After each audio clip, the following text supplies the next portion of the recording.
A story that shook an entire city. Two young children shot and injured while playing in a Scarborough playground back on June 14th. One suspect has been arrested. Canada-wide warrants are still out for two other men.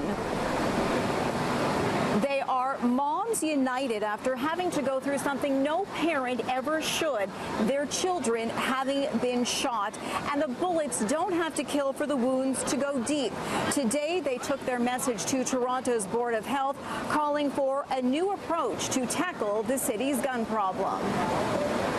The reason why I came forward is because I'm a voice for my children. So me being behind the scene is not a proper voice for my children. I need everybody to see my face, let them know what I'm going through, and be the voice for my children, basically. Stacey King is the mom of those two young girls who were shot and injured while they were doing what every kid loves to do, play in their local playground. King was among several speakers at a Toronto Board of Health meeting today as the city looks at tackling violence as a public health issue. King says adding more police officers doesn't solve the problem. They need to look into the resources of why gun violence is getting so high now. They need to decrease the poverty rate. They need to work and get jobs more for youths. They need to open more opportunities for youths. They need to start going into the schools and speaking to young youths and children. Community activists say the recent rash of shootings in Toronto is a result in part of the growing gap between the rich and poor, and the Board of Health is listening. Already, the city has taken several steps, including expanding recreational and job programs for young people across the city.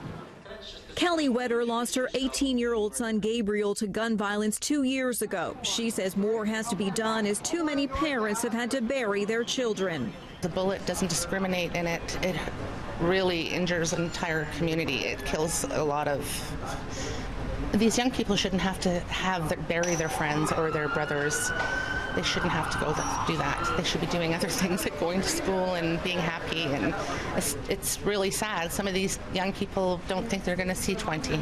Chris Glover is the recently elected NDP MPP for Spadina-Fort York. He says having more police and locking people up doesn't solve the problem. Every time there's violence, every time there's an incident of shooting, it affects not only the immediate family or the immediate friends, it affects the entire community. And the entire community feels fear, they feel anxiety, depression, sometimes PTSD comes up.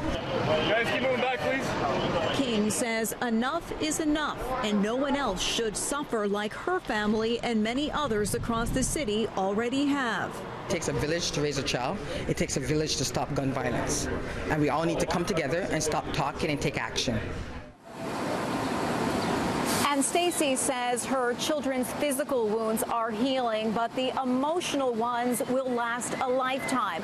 She says what is so difficult is that she has to drive by, walk by the exact same spot where her children were shot every day. She is considering moving.